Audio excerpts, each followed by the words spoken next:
Presidente, senhoras e senhores senadores, no último dia 15 de março, ao aprovar o projeto de lei de responsabilidade das estatais, relatado pelo nobre senador Tasso Gereissati, esta Casa foi ao encontro dos anseios da sociedade brasileira e dos preceitos, digo melhor, do artigo 37 da nossa Constituição.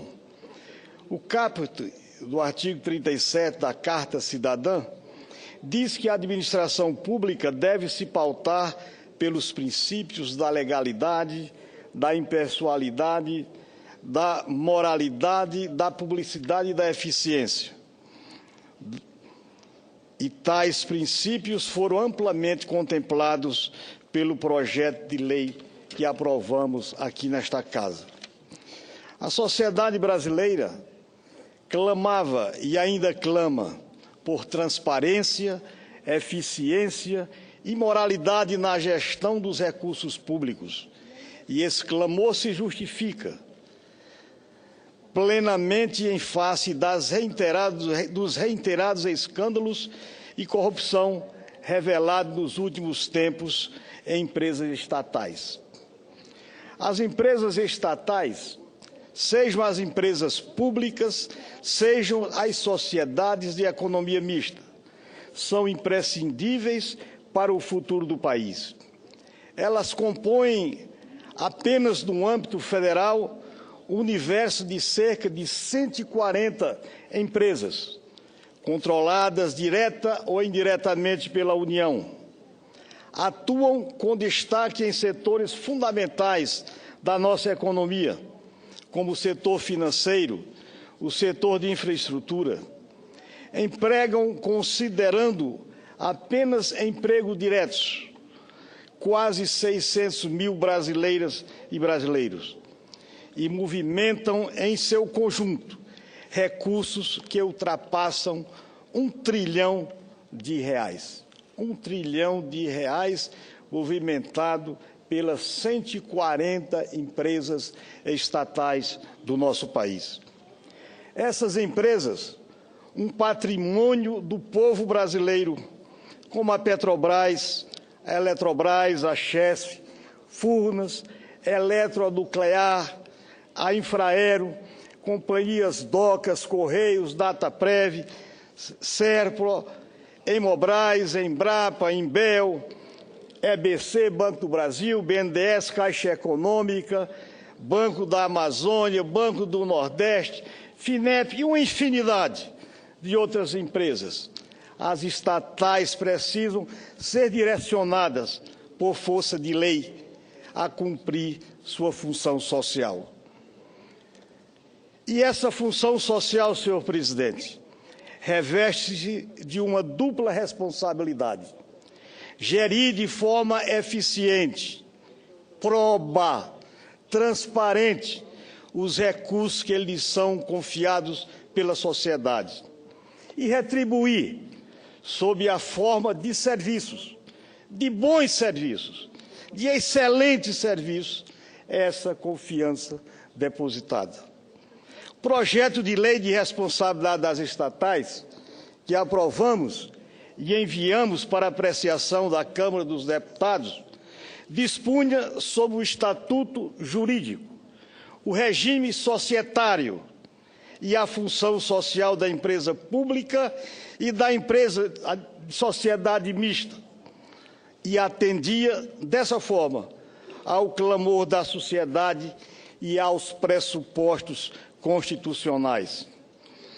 Senhoras e senhores senadores, a Câmara dos Deputados, no entanto, na madrugada do último dia 15 de junho, aprovou um substitutivo que alterou de forma cirúrgica, mas mutiladora, alguns pontos cruciais de nosso projeto de lei desta Casa.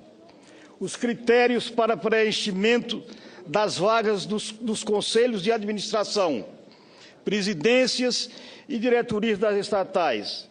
Critérios estes que foram exaustivamente estudados e discutido por esta Casa e pela comissão mista instituída para esse fim, e que tinham o estrito objetivo de profissionalizar a gestão e de reduzir o aparelhamento e a corrupção nas empresas estatais. Esses critérios foram afrouxados. No projeto original, eligia-se que fossem atendidos ao menos 2 requisitos. Primeiro, a experiência profissional de no mínimo 10 anos no setor público ou privado, na área de atuação da empresa pública ou da sociedade economista. Ou, em segundo, a área conexa àquela para a qual fossem indicados em função de direção superior, ou 4 anos ocupando cargos relevantes à função. Retirou-se a exigência de preencher esses 2 pré-requisitos e passou-se a exigir o preenchimento de apenas um deles.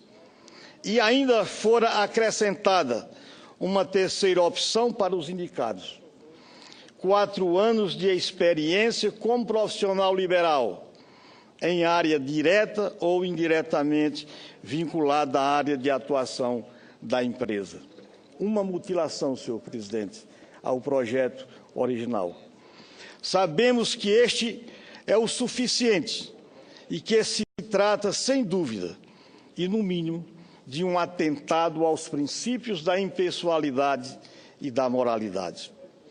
Senhor presidente, senhoras e senhores senadores, outra intervenção realizada sobre o projeto de lei de responsabilidade das estatais diz respeito à obrigatoriedade, aprovada por esta Casa, de 25% dos membros dos conselhos de administração das estatais sejam profissionais independentes.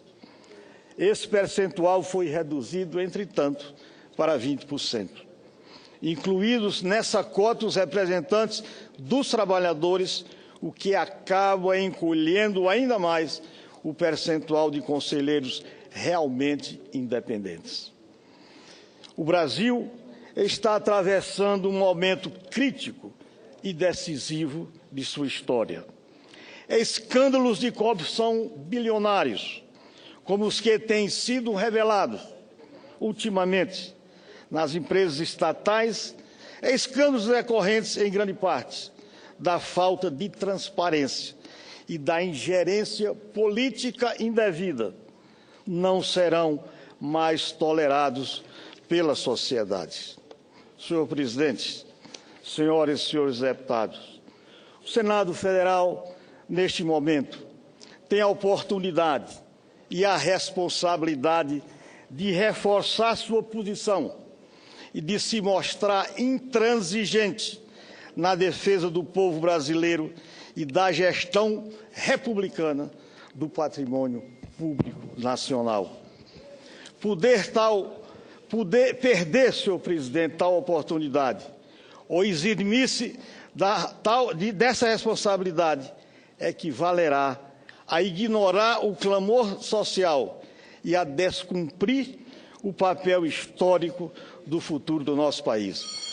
Era esta, senhor presidente, as palavras que queríamos pronunciar na tarde de hoje.